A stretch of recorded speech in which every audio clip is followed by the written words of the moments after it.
But at that time for me, it's like, I don't know. You're just with the guys, you're young, and it Yeah. was fun. And I know things have changed, and the team has generated so much interest now over the last several. It's always been our top team, a team that had a lot of fans. And like we were just saying, we'd go to different arenas, and it was Hawk fans everywhere and filling up the buildings. And I think that's part of what makes this team special. And this place, a great place to play, is the fact that there's Hawk fans everywhere, and they're always watching, always cheering for the Hawks. So it's cool to be a part of that.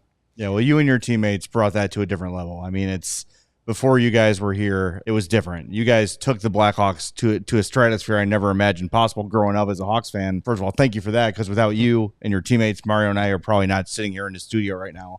I wouldn't have written a book about it. Like, there's so much fallout from your success, and just again the number of people watching us right now.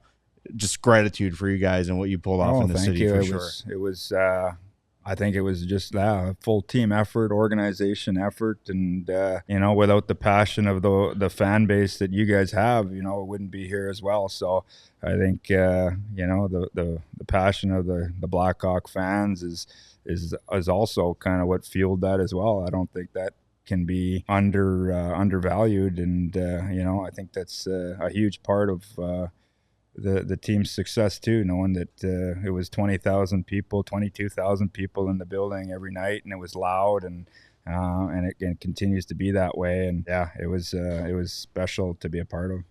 When you started your careers, you were talking about being able to sit down a lower bowl, not many people recognize you and everything. That transition probably around the 07-08 year, the arrival of Jonathan Toews and Patrick Kane, like, what was that shift like to experience as a player, where you kind of you look around the room and more young guys are added, some as a lot more talent joined the group, and you guys started getting results? Like, what was that culture shift like that ended up running into 2010, 13, 15? Yeah, it was exciting. It was exciting to start at the bottom of the standings, and I look back at that first year, and we had such great veteran leadership and guys like Adrian O'Coin and Marty Lapointe, and Matthew Barnaby was there, and then it seemed like every year, we would the younger players that were already there, we continue to grow, and then we would add a player like Martin Havlat coming in, and Martin Havlat elevated.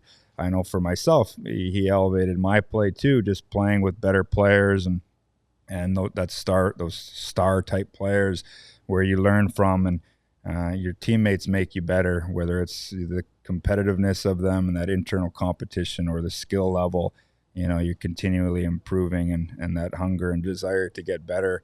And then we continued to take steps, and we traded for Sharp early on too, and that was another huge piece, obviously. And Andrew Ladd, and you just continue to build, and then it's exciting. We added players from the draft in Hjalmarsson, and just as a player that was there to kind of continually see these good young players come in and improve the team. I think that was the exciting part, is that you want to win games as a player, and you want to win, and then to see those guys just great teammates, and Hossa coming in too elevated it. Obviously, Kane and Toews coming in too was a whole different element to that elite level of talent and skill level and competitiveness and hunger to get better and be the guy. And I think what made it special was just everybody pushing one another to get better and improve, and then obviously Quenneville coming in, Coach Quenneville. That was just the pieces coming together, and it was exciting times, especially knowing that we started and we weren't winning, and there wasn't a lot of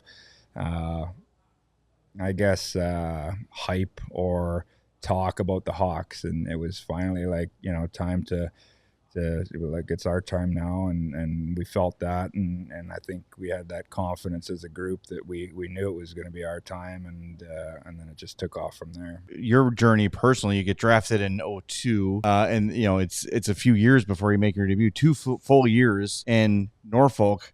The Hawks have an organization right now full of young defensive prospects. Some have come up as rookies, some have waited. What did those 2 years in Norfolk do for your development? Yeah, they were huge. I was fortunate to have a coach in Trent Yanni that was there, and he was took me aside, and for myself there, it was great because he saw the strengths that I had, and at that time it was always you got to be physical and you got to be hard to play against, and I always felt like I could play defense and I could be really good defensively.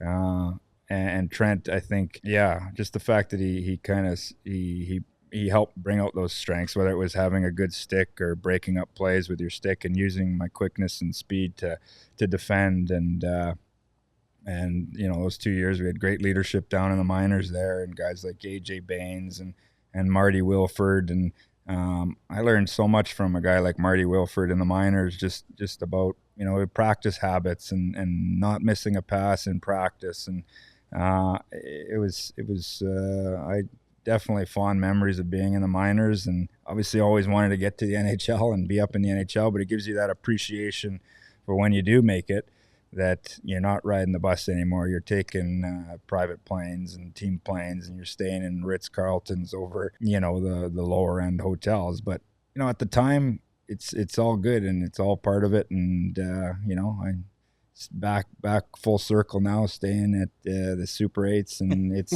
I love it too. It's great.